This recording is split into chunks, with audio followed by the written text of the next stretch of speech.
Hey guys, it's Allie. This is a video response to Anastasia Ruby's video, Guilty Pleasure Names.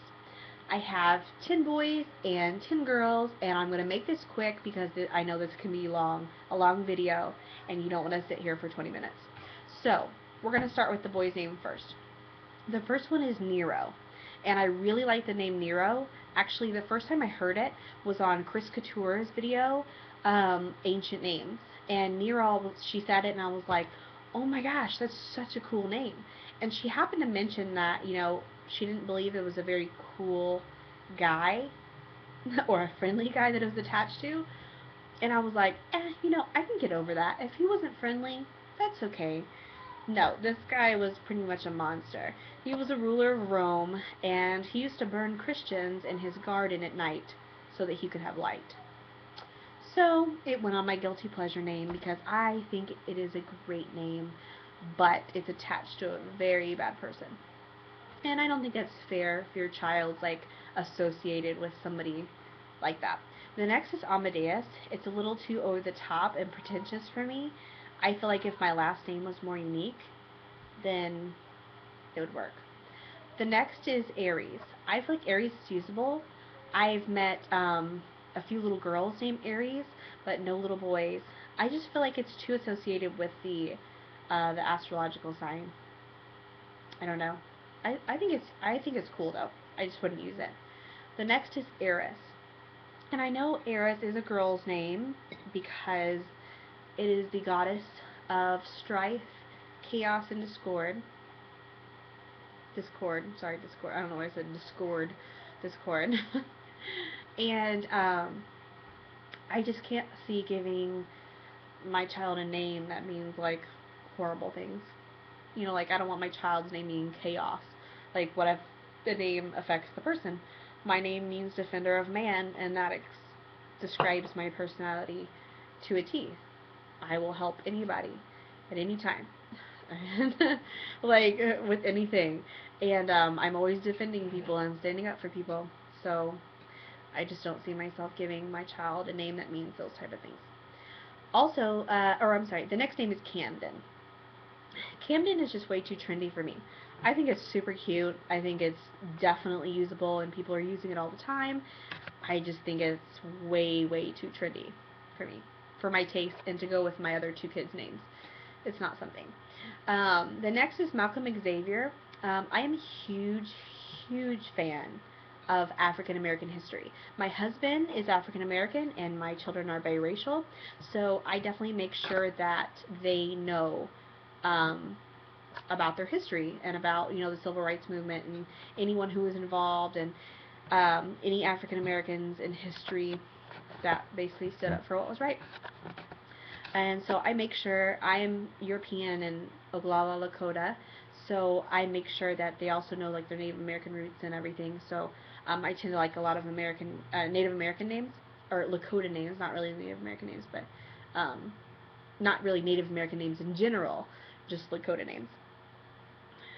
So anyways, the reason why I chose this is Malcom Xavier sounds like such a normal name, right? Well, I chose it because it says it's Malcolm X. Malcolm Xavier starts with an X, and my husband shut it down and said it's cheesy. He doesn't like the name Malcolm. He says it sounds like an old man. So I'm sad. So it got put on my guilty pleasure name because he said it was cheesy. I still love it. I love it. It goes perfectly with our other children's names, and I don't know, maybe he'll grow to love it too. The next is Leonidas. I love, with a capital L, the movie 300 and the character Leonidas. He is known for leading the Spartans into battle. He's a noble, courageous man, loved his wife and son. Just a great person. Just a great person. He fought, with 300 men against an army, a vast army, when they said, they shoot arrows into the sky and the sky goes black. I feel like it's a name after a great man, which makes me love it so much, but I think it's way too over the top. The next is Apollo. This is definitely a favorite of mine. I would love to use this name. I just don't see it being usable. The next is Osiris. This is the god of the dead in in Egypt. Um, uh, no, not a good meaning. And Osiris is definitely over the top, but I love it. The next is Ahkenatan. Ahkenatan was a pharaoh in ancient Egypt, and I love him so much, so much, so much, because he is one of the first well, he is the first, I believe, and only pharaoh who showed him and his wife being equal sizes in paintings. And why that's such a big deal is that pharaohs were always seen as bigger than their wives, or painted as bigger than their wives to show dominance and importance over their wives. And Akhenaten valued his wife so much that he made them the same size, which was a very, very big deal.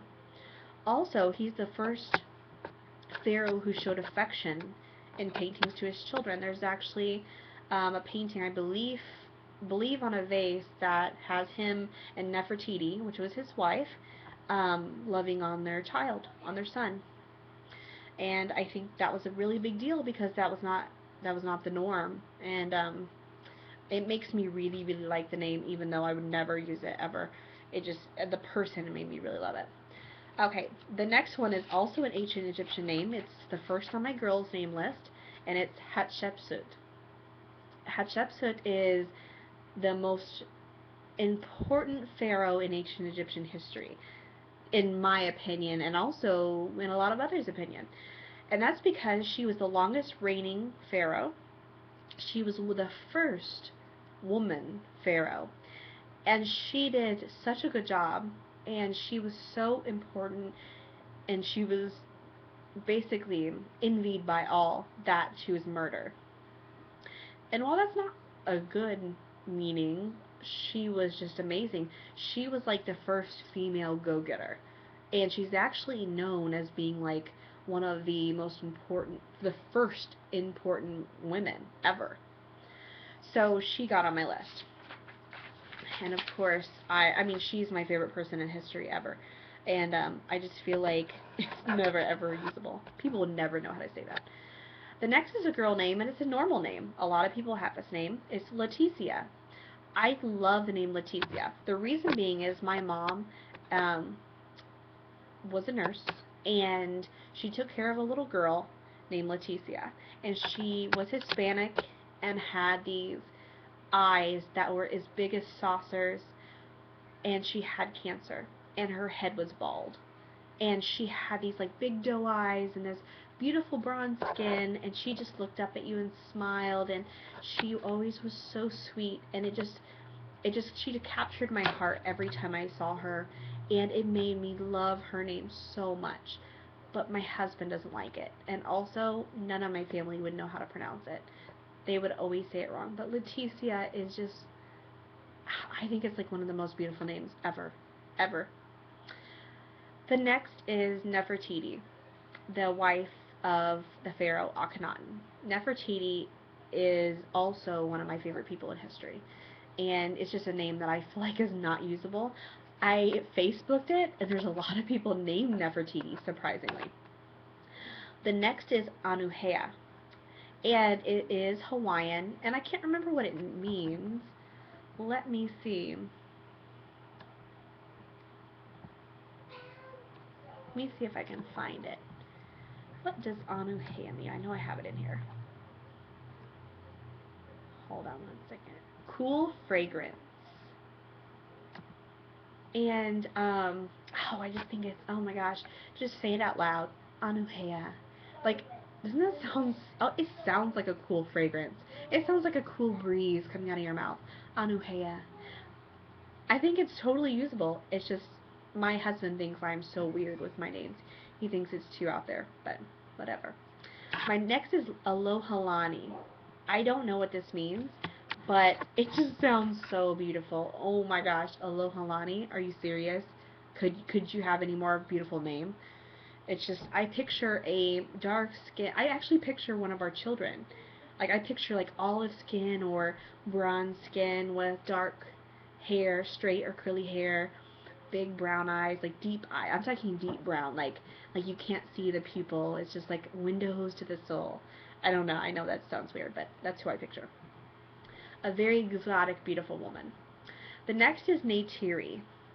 Do you recognize this name? It's from the movie Avatar. Is the main character, one of the main characters.